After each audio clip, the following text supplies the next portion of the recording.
The bells were already tolling when the woman in the grey servant's dress slipped through the iron gates of Brackmere Hall, and not a single mourner turned to look at her. Snow had begun to fall over the great courtyard, soft and indifferent, settling upon the black plumes of the funeral horses and upon the shoulders of the lords and ladies who had come to mourn a duchess they had never bothered to know in life. Inside the chapel, an organ wept. Outside, a thin woman in a borrowed shawl stood with her head bowed, her hands red from cold, and watched her own coffin being carried up the marble steps by 6 men who had laughed at her wedding 3 winters ago. A footman shoved past her without apology. A lady in violet silk hissed for her to move aside. And from the chapel doors there came the unmistakable sound of a woman laughing softly, gracefully, as though grief were a small inconvenience that had finally lifted from her shoulders. The Duchess of Brackmere, whose name was carved already into the cold stone of the family vault, lifted her face from beneath her shawl and listened to that laughter, and her grey eyes filled not with tears, but with something far more patient, something that had been waiting. What happened next would empty that chapel of every coin, every title, and every lie it had ever contained. Before we step inside, take one moment to subscribe to this channel, press that little bell so you never miss a story like this one, and in the comments below tell me where in the world you are listening from and what hour the clock shows in your room tonight. Because what you are about to hear is a story I believe you will not forget, and I want to know who walked through it with me. Now lean closer, and let me begin properly. The estate of Brackmere sat in the high country, 2 days' ride from the capital, a vast pale house of cream limestone set against black woods, with 84 chimneys and a lake the colour of pewter. For 7 generations it had belonged to the family of Vence, a line older than the kingdom's current map, and its mistress for the past 3 years had been a quiet woman named Leora Vence, by marriage the Duchess of Brackmere, by birth the only surviving daughter of a banking house so old and so private that even the crown borrowed from it without knowing whose seal sat upon the loan. She had been 22 when she married the Duke. She was 25 now, and the world believed her dead. The Duke himself, Caspian Vence, had been kind to her in the courteous, distant way of a man who had been raised never to disturb the surface of a pond. He was a soft-spoken scholar of old maps, and he loved his wife in the way a man loves a clear morning, without ever quite saying so. But Caspian had a younger sister, and the younger sister had a mother, and that mother had a plan, and that plan had been 3 winters in its quiet ripening. The sister's name was Perrine Vence. She was 20, golden-haired, slender as a reed, with a laugh like crystal struck once with a silver spoon, and she had hated Leora from the hour she had first stepped through the great doors of Brackmere. She hated her not for any sin, but for the simple geometry of inheritance, for the way a wife displaces a sister in the order of a great house, for the way a future child of that wife would displace her entirely. And Perrine's mother, the Dowager Marchioness Endelion Withercroft, had hated Leora for older and colder reasons still. The Dowager was Caspian's stepmother by his late father's second marriage, and her own daughter Perrine was, in the strict accounting of blood, only half a Vence. To secure Perrine's future, the Dowager required 2 things to be true. Caspian must remain childless, and Leora must, by some quiet means, cease to exist. Leora had known none of this when she had ridden out to the village of Pendlemere one bright autumn afternoon to deliver winter blankets to the cottagers there. She had known none of it when her carriage wheel had cracked upon the stone bridge and the carriage had tumbled into the swollen river below. She had known none of it when she had clawed her way to the bank 1/2 mile downstream, bruised and gasping, and had been taken in by an old midwife named Bramwyn Ashcombe, who lived alone in a stone cottage at the edge of the woods. What Leora had known, lying in that cottage with broken ribs and a fever, was only that her 2 attendants had been hand-picked by her sister-in-law, and that they had not, when the carriage tipped, made any effort to reach for her. She had known that the horses had been spurred onto that bridge faster than was prudent. She had known that no one came searching the riverbank, though search parties surely went out. And she had known, when old Bramwyn returned from market a week later, with the news that the Duchess of Brackmere had been found dead in the river, and was to be buried within the fortnight, that something inside the great pale house had finally shown its true face. She did not weep when Bramwyn told her. She sat very still upon the narrow cot by the fire, her dark hair loose about her shoulders, her grey eyes fixed upon the small flame, and she said only, after a long while, that she would like another cup of broth. Bramwyn, who had midwifed 3 generations of village children and had buried 2 husbands of her own, looked at the young woman by her fire, and understood at once that she was not in the presence of grief, but in the presence of something else, something quieter and far more dangerous, a stillness that was gathering itself the way a winter sky gathers snow. The old woman asked no questions. She brought the broth, and for 2 weeks more she let the young Duchess heal in her cottage, while in the great house, beyond the woods, the staff prepared a funeral, and Perenvence ordered 3 new gowns of mourning, so deeply cut and so exquisitely tailored that the village dressmaker who sewed them whispered to her sister that the young lady had ordered them weeks before the carriage ever fell.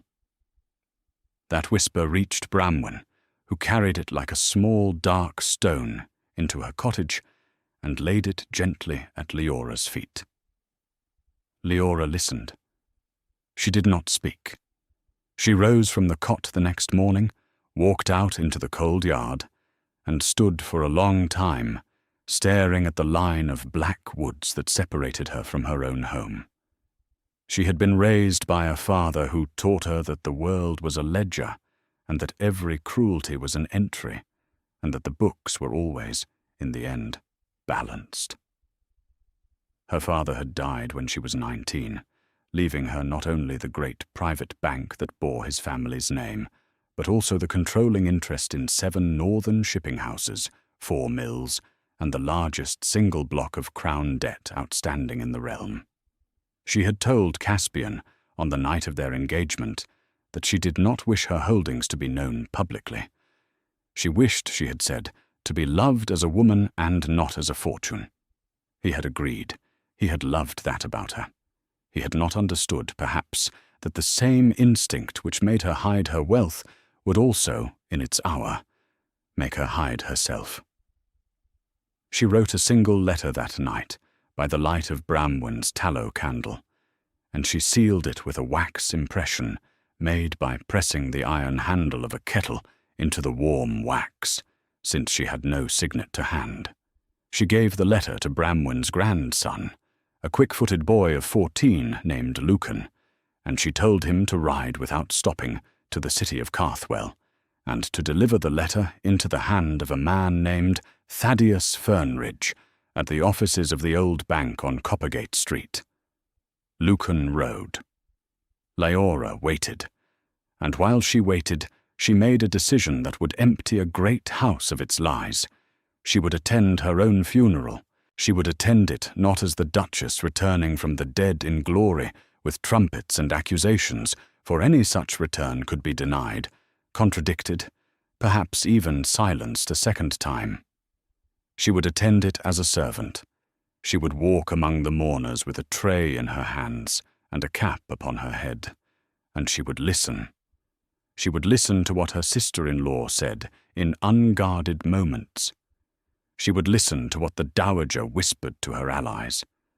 She would listen to what her husband, in his grief, said to those who pretended to comfort him.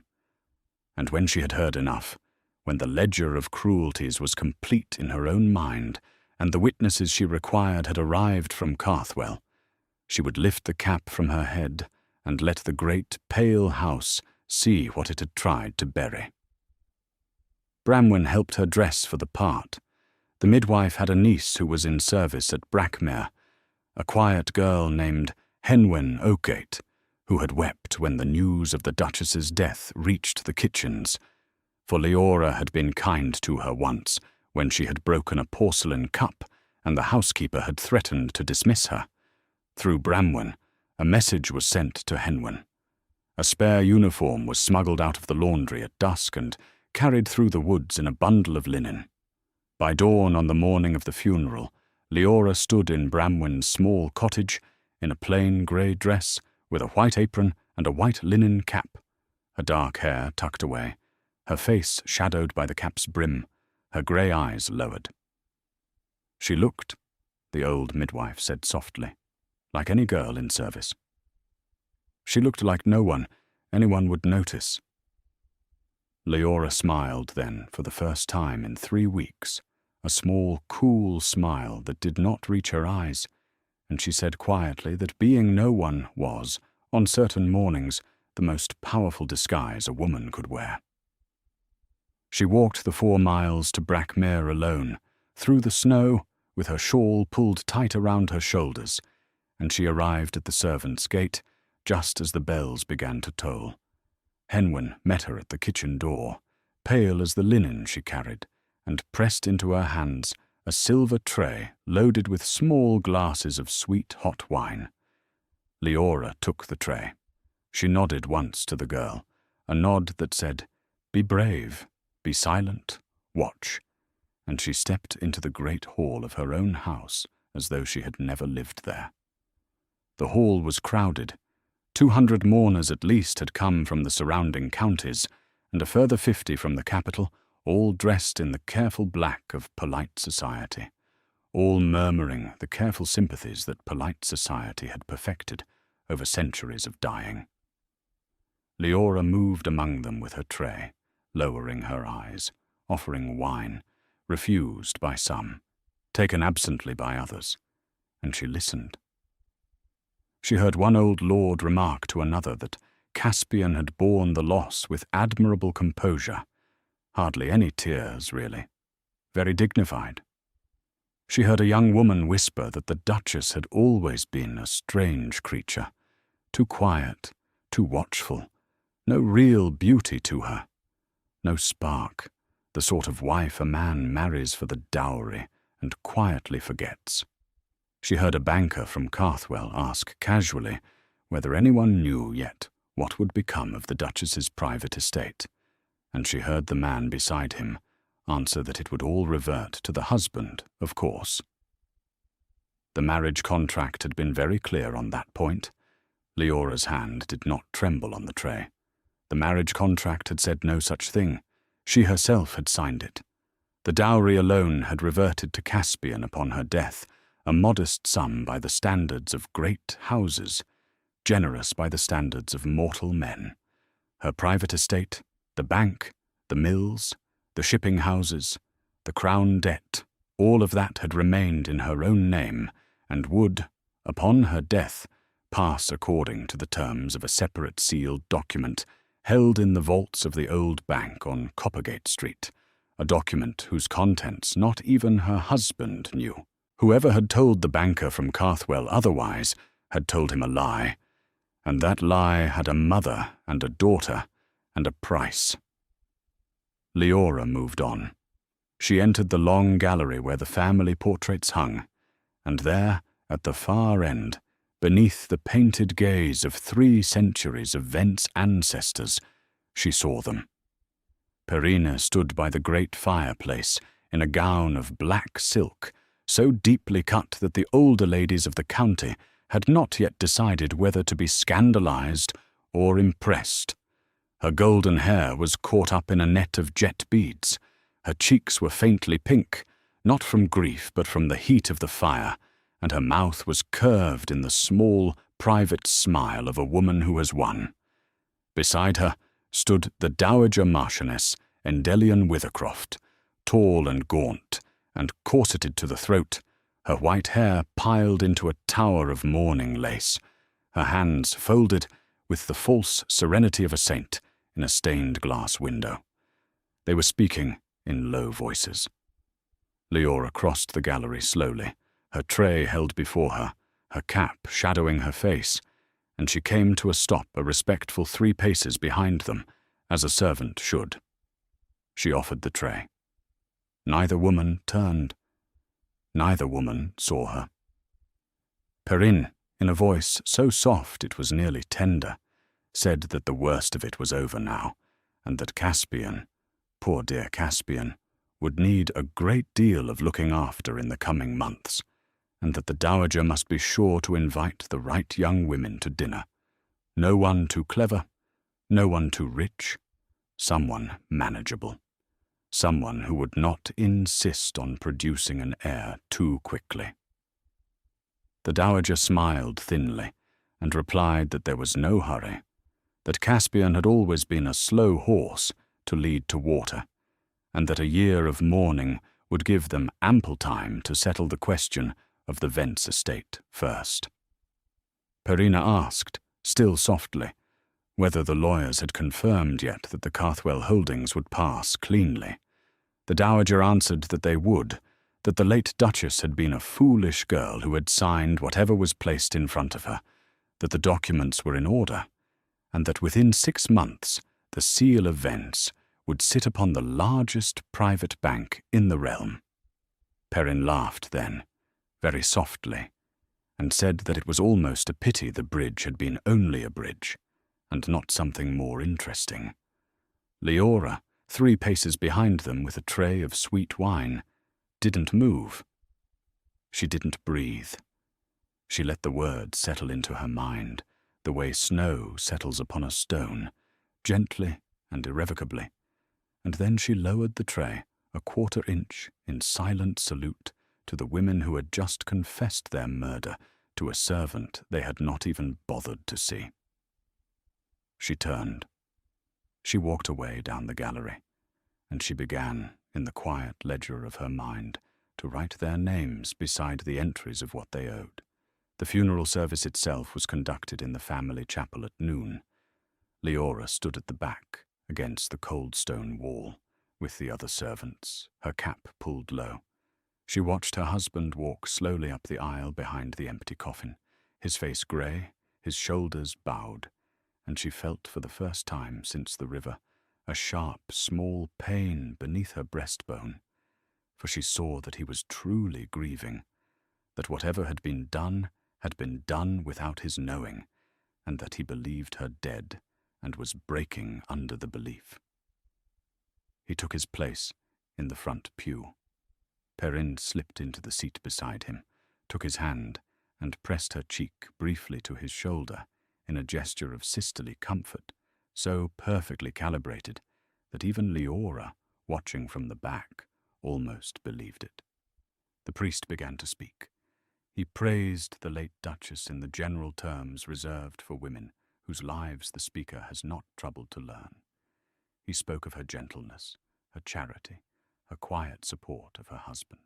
He did not mention that she had endowed the village school, or that she had paid the doctor's fees of every cottager within 10 miles for 3 winters running, or that she had, upon her marriage, settled a yearly pension upon every retired servant of Brackmere Hall, including a stable boy of 68, who had wept when he received the first payment, because no one in the great house had ever before remembered that he existed. She had asked that none of these things be spoken of, and so they were not, and the priest spoke instead of her gentleness in the abstract, and the mourners nodded gently in return, and the empty coffin sat upon its trestles, and Leora stood at the back and watched her husband's shoulders shake. After the service, the mourners filed back to the great hall for the funeral luncheon. Leora resumed her tray. She moved through the rooms more boldly now, for she had learned that no one looked at the face beneath the cap, and she gathered each fragment of conversation as a gleaner gathers wheat. She heard the steward, a sallow man named Norbert Brackford, whom the dowager had installed 2 years earlier over the objections of the old housekeeper, instructing 2 footmen to pack up the late Duchess's personal effects from her chambers that very afternoon, and to deliver them to the dowager's apartments in the east wing for sorting. She heard Perrine instructing a maid to remove all of the late Duchess's miniature portraits from the public rooms, and to store them in the attic.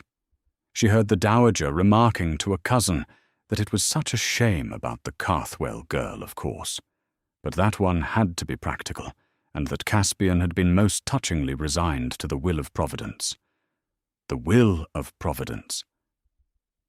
Leora heard those words, and she set down her empty tray upon a side table, and she walked, calmly, with her hands folded before her in the manner of a servant on an errand, up the great staircase to the 2nd floor, and she let herself quietly into the chamber that had been her own bedroom for 3 years. The room had already been disturbed. Drawers stood open. Her jewelry case was missing. 2 of her gowns lay across the bed, as though someone had been considering their resale value.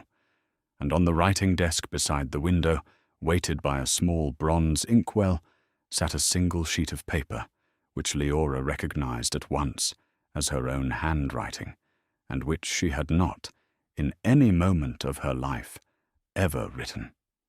It was a letter addressed to her husband. It confessed in measured, sorrowful language that she had grown unhappy in her marriage, that she had taken to walking alone by the river to clear her mind, that she feared she had become a burden to him and to his family, and that if any harm should come to her by water or by misadventure, he was not to blame himself. It was signed with her name, in a hand so close to her own, that for one cold instant she doubted her own memory of having never written it. She lifted the page. She studied the loop of the L, the slant of the H, the small flourish at the end of the signature. It was the work of a patient and skilled forger, and it had been placed upon her desk to be discovered, in the fullness of time, by a grieving husband searching her chamber for some last word from her hand. She folded the letter once. She slid it into the bodice of her grey dress, against her ribs, where the bruises from the river were still healing. She straightened. She crossed to the small writing cabinet in the corner, opened the lowest drawer, lifted the false bottom that her father had taught her to install in every desk she ever owned, and withdrew from beneath it a small leather-bound ledger no larger than her palm. The ledger contained, in her own genuine hand, the dates and amounts of every private transaction she had conducted since her marriage, every loan, every dividend, every quiet movement of capital, all sealed by her father's old cipher. She slid the ledger into the pocket of her apron. She closed the drawer. She closed the cabinet. She turned, and as she turned, she saw, standing in the doorway of her bedroom, the steward, Norbert Brackford, watching her with narrowed eyes. He had not spoken yet. He was looking at her cap, at her plain grey dress, at the slight stoop she had adopted as a servant, and he was trying, in the slow, uncertain way of a man who has never noticed his betters' faces, to decide whether he knew her. Leora did not give him time. She curtsied low, kept her face shadowed, and murmured in the soft country accent she had practiced upon the walk that the housekeeper had sent her to gather the late Duchess's mending basket for the poor. Brackford grunted. He stepped aside.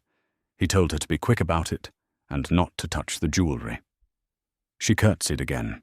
She lifted from the foot of the bed a small willow basket of half-finished embroideries that Leora herself had begun in the long winter evenings, and she carried it past the steward, down the great staircase, and back into the swarming heat of the funeral luncheon, where 250 mourners stood drinking her wine and eating her food and lamenting in pleasant voices a woman they had never bothered to know. She set the basket down behind a serving screen. She picked up a fresh tray. She returned to her work. It was during the second hour of the luncheon that the child found her. Leora had been refilling a decanter at the long sideboard in the dining hall when she felt a small hand tug, very softly, at the hem of her apron. She looked down. A boy of perhaps 6 years stood beside her, dressed in the black velvet of a child of quality, his dark hair combed flat, his eyes enormous and grey, and unmistakably the eyes of the Vence family.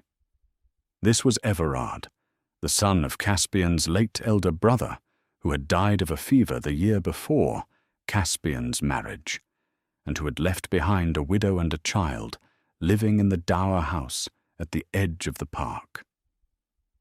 Leora had been kind to the boy from the moment she had first met him. She had read to him in the evenings when his mother was unwell.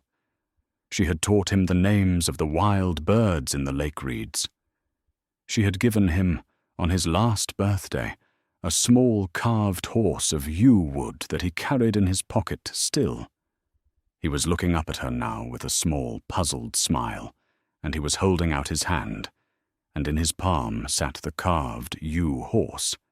He said, in the clear, unembarrassed voice of a child, that he had thought she had gone away to live in the sky with the angels, but that he was very glad she had only been hiding. Leora went still. The decanter trembled once in her hand. Around them, the murmuring conversation of the mourners continued unbroken, for no one paid attention to a servant being addressed by a child.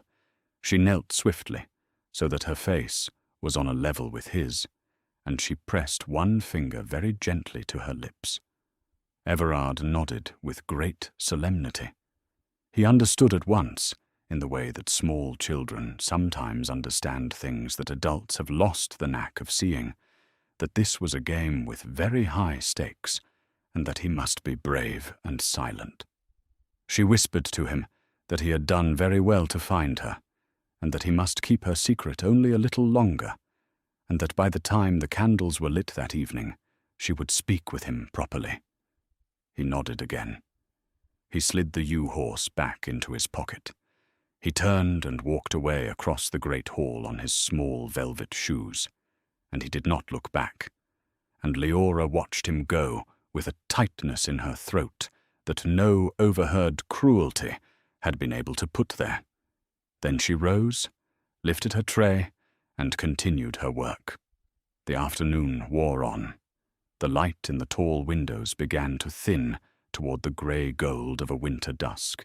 The mourners, well-fed and gently drunk on the late Duchess's wine, drifted toward the drawing-rooms for the formal reading of certain provisional bequests, a custom in the county that allowed the immediate household to be settled before the full will was opened in the capital some weeks later. Leora followed at a distance, her tray of small sweet biscuits balanced before her, and she took up a station against the wall of the long drawing-room where the family and the closest guests now arranged themselves upon the brocade chairs. Caspian sat at the front, his face still grey, his hands folded between his knees. Perrine sat at his right hand, the dowager at his left. The steward Brackford stood behind them with a folio of papers. A thin lawyer from the county town, a Mr. Jepson Hartmere, stood beside a small mahogany table and cleared his throat with the dry, careful sound of a man who has been very well paid to read aloud what someone else has written. He began. He spoke of the late Duchess's wishes regarding her personal jewellery, which were that the bulk of it should pass to her sister-in-law Perrine, in recognition of the sisterly affection that had grown between them. A small murmur of approval moved through the room. Perrine lowered her eyes modestly. Leora, against the wall, did not move. She had never written such a provision. He spoke next of the late Duchess's wishes regarding her private correspondence and papers, which were that they should be entrusted to the Dowager Marchioness Withercroft for sorting and disposition, in recognition of the maternal kindness the Dowager had shown her during her brief tenure as Duchess. The dowager bowed her head with the small, grave smile of a woman receiving her due. Leora, against the wall, did not breathe. She had never written such a provision either. He spoke then of the late Duchess's wishes regarding her interest in the Bank of Carthwell, the mills of the northern coast, the shipping houses, and the Crown debt, which were, said Mr. Hartmere with the slightly elevated voice of a man approaching the largest figure of his career, that all such holdings should pass in their entirety to her beloved husband, Caspian, Duke of Brackmere, in trust for any future issue of his line, with the Dowager Marchioness Withercroft named as principal trustee, and Lady Perrine Vence as secondary trustee, and with the firm of Hartmere and Brackford named as the legal administrators of the trust. The room sighed. It was the soft, collective sigh of a great deal of money settling, in the imaginations of those present, into a particular pair of pockets. Caspian lifted his head for the first time, and looked at the lawyer with a faint frown. He opened his mouth as though to speak. Perrine laid her hand swiftly upon his sleeve and murmured something soothing. He closed his mouth again. The dowager smiled, very faintly, and inclined her head toward Mr. Hartmere, who bowed in return. Leora, against the wall with her tray of biscuits, lowered her eyes and felt the small leather ledger pressed against her thigh through the pocket of her apron, and she listened to her own murder being notarized in her own drawing-room, and she did not move, for she was waiting for one sound only, and that sound had not yet arrived. It arrived 17 minutes later. It came first as a tremor in the floorboards, the kind of distant thunder that great wheels make on a frozen road, and then as the rising note of horses driven hard, and then as the unmistakable rattle of not one carriage but many, sweeping up the long avenue of limes that led to the front of Brackmere Hall. Heads in the drawing-room turned. Conversation faltered. Mr. Hartmere, who had been preparing to read a further provision regarding the Dower House, lowered his paper. The dowager rose to her feet with a small frown. Brackford the steward stepped quickly to the window. He pulled aside the heavy curtain. He stood very still for a long moment. Then he turned, and his face had gone the color of old parchment, and he said, in a voice that did not quite belong to him, that there were 6 black carriages coming up the drive, and that the lead carriage bore the seal of the Crown. The room stopped breathing. Perrine half rose from her chair. Caspian, blinking out of his fog, stood slowly. The dowager's hand closed white-knuckled upon the back of her seat. From the great hall beyond came the sound of the front doors being thrown wide by footmen who had not been instructed to throw them wide, and then the brisk, clear ring of boots upon marble, many boots in formation, and then the voice of a herald, trained and pitched to carry through stone, announcing the arrival of Mr. Thaddeus Fernridge, principal director of the Bank of Carthwell, accompanied by the King's own solicitor, Sir Roderick Ashvale, and by a deputation of 6 magistrates of the Northern Circuit, upon a matter of urgent private justice concerning the House of Vence. Leora set down her tray of biscuits upon the small side table behind her. She did so with great care, so that the porcelain did not so much as click.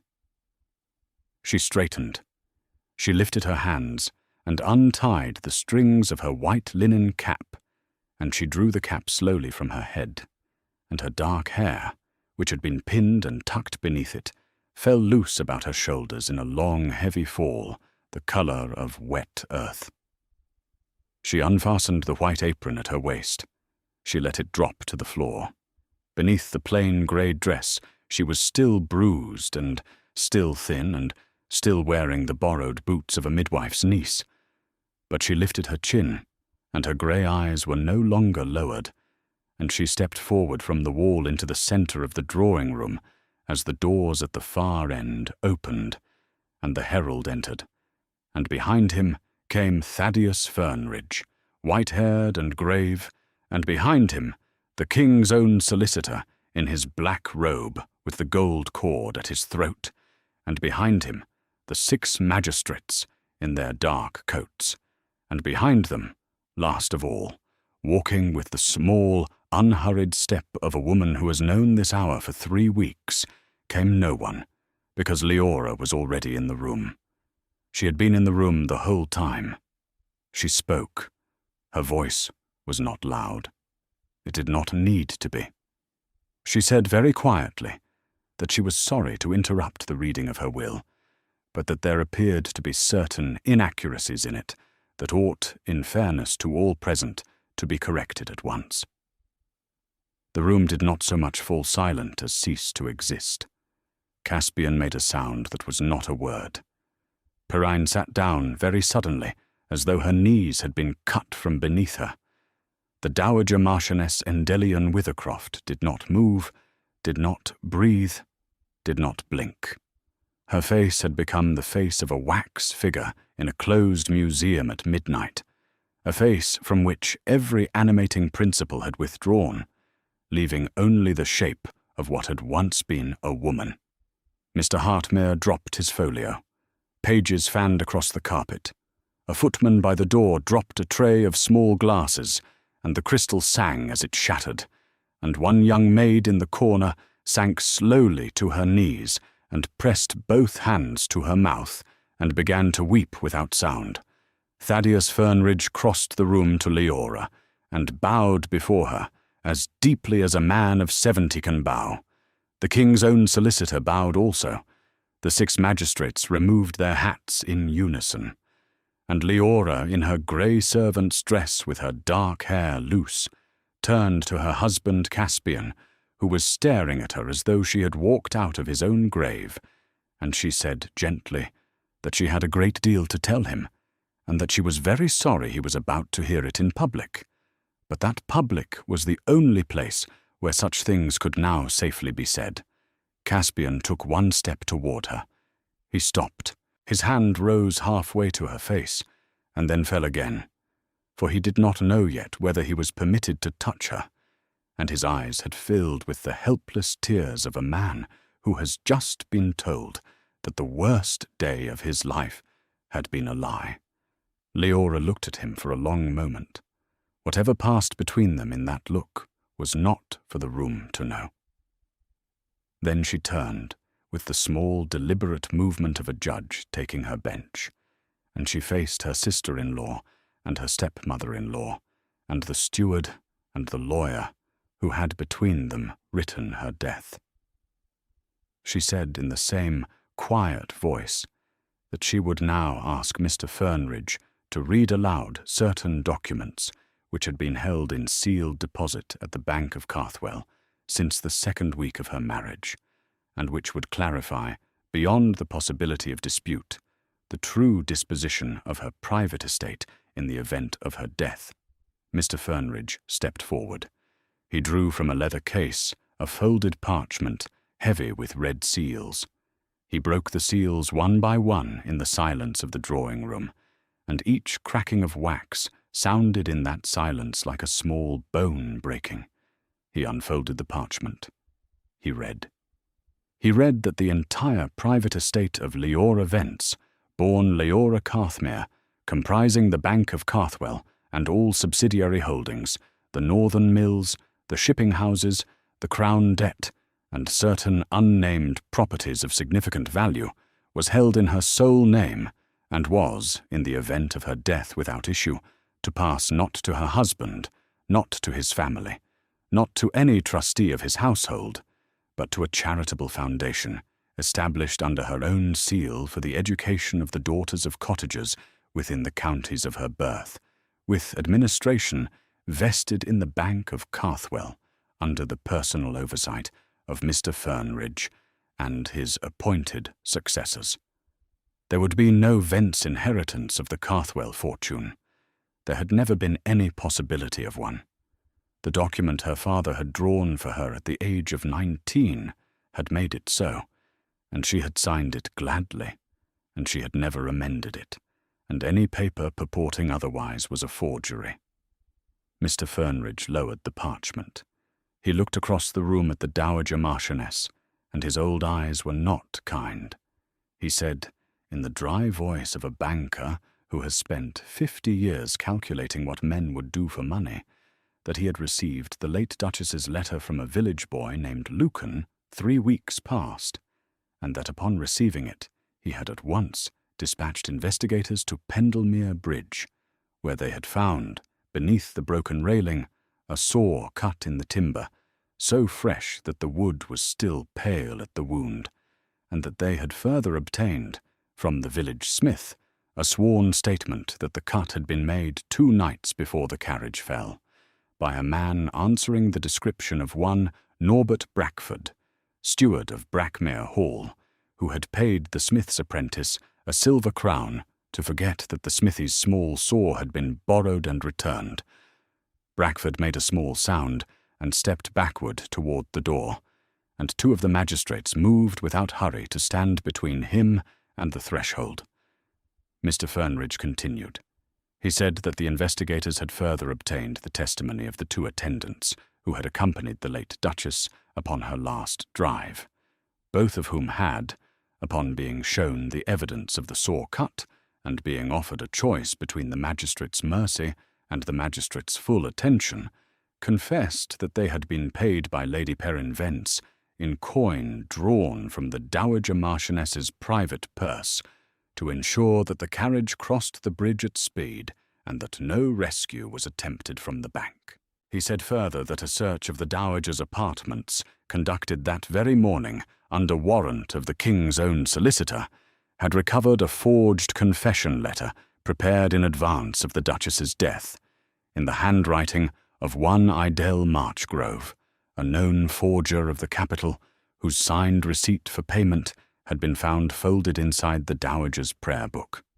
Lahora drew from the bodice of her grey dress the folded letter she had taken from her writing desk that afternoon, and she held it up between 2 fingers, and she said quietly that she believed this was the document in question, and she handed it to the solicitor without taking her eyes from the Dowager's face.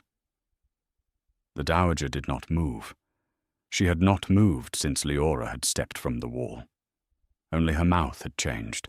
Her mouth had opened, very slightly, in the small, slack way of a person who has understood, at last, that there will be no further moves to make. Perrin in her chair began to laugh. It was a thin, high laugh, not crystal struck with silver any longer, but something cracked and tin, and it climbed the walls of the drawing-room and broke against the painted ceiling and fell back upon her in shards. She laughed, and then she stopped, abruptly, and she looked at her brother Caspian with eyes that had gone perfectly black, and she said, in a voice quite unlike her own, that he had always been a fool, and that the great pity of the Vence line was that it had ended in him. Caspian did not answer her. He did not look at her at all. He was looking only at his wife, and the tears were running down his face now, without his noticing them, and he was shaking his head slowly from side to side, as though he were trying to wake from a dream that he was not certain he wished to leave.